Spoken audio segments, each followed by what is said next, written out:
Hello hi everyone. ఇందులో సుత్తి లేకుండా సూతిగా మల్లన్న దేవునికి సంబంధించి బోనాల పండగ మరియు లగ్గం అన్నీ కూడా ఈ వీడియోలో మీకు కళ్ళకు కట్టినట్లు 5 నిమిషాలలో ఆ స్వామివారి యొక్క కళ్యాణాన్ని అయితే చూపించడం మీరు ఇక్కడ చూడొచ్చు. ఇదిగో బోనం మీద బోనం, మూడంత్రాల బోనాలు అయితే ఇద్దరు ఎత్తుకుంటారు.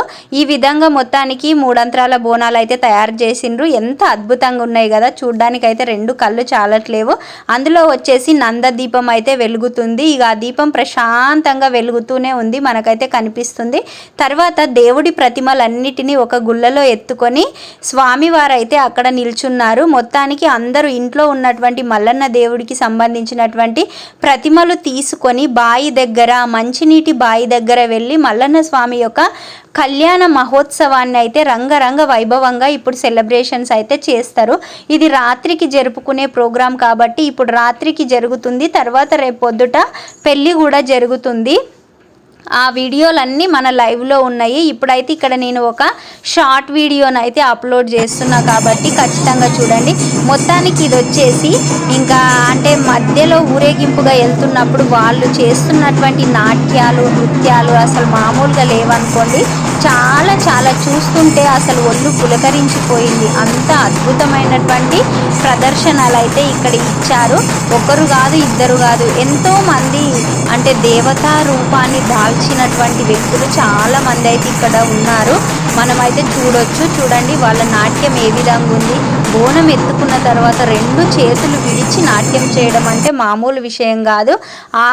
అంటే మల్లన్న స్వామి యొక్క కృపా కటాక్షాలు మెండుగా ఉంటే మాత్రమే ఇది సాధ్యమవుతుంది. మొత్తానికి గుడి దగ్గరికి చేరుకున్న తర్వాత లోపల హారతిని తన చేయి పైన, అంటే స్వామివారి యొక్క చేయి పైన, అమ్మవారి యొక్క అరచేతి పైన హారతి కర్పూరాన్ని అయితే తీసుకుంటున్నారు. ఇక్కడ మనం చూడవచ్చు.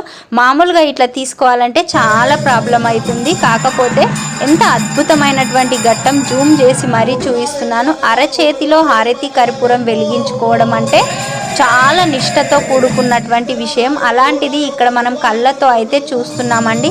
ఇదేం ఫేక్ వీడియో కాదు. కావాలంటే మీరు మళ్ళీ కూడా అబ్జర్వ్ చేయొచ్చు.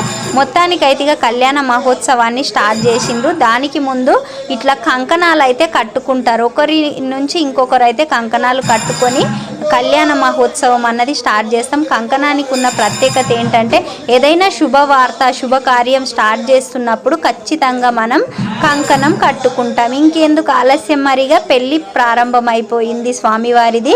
మొత్తానికి అక్కడ పట్టం బరిసి రకరకాలైనటువంటి పూలతో, పండ్లతో అక్కడ పట్టాన్ని అయితే అలంకరించిండ్రు. మనకి రాగి ముంతలు అయితే చాలా అద్భుతంగా కనిపిస్తున్నాయి కదా. బోనాలు పక్కన దించిండ్రు. అక్కడ జ్యోతి అన్నది వెలుగుతూనే ఉంది. ఇక వాళ్ళు కథ అయితే స్టార్ట్ చేసిండ్రు. అసలు కథ చెప్తున్నంతసేపు మొత్తం మనం అసలు మల్లన్న స్వామిని రియల్గా కళ్ళ ముందు చూస్తున్నామేమో, తనే ఆ ప్రదర్శన చేస్తున్నాడేమో.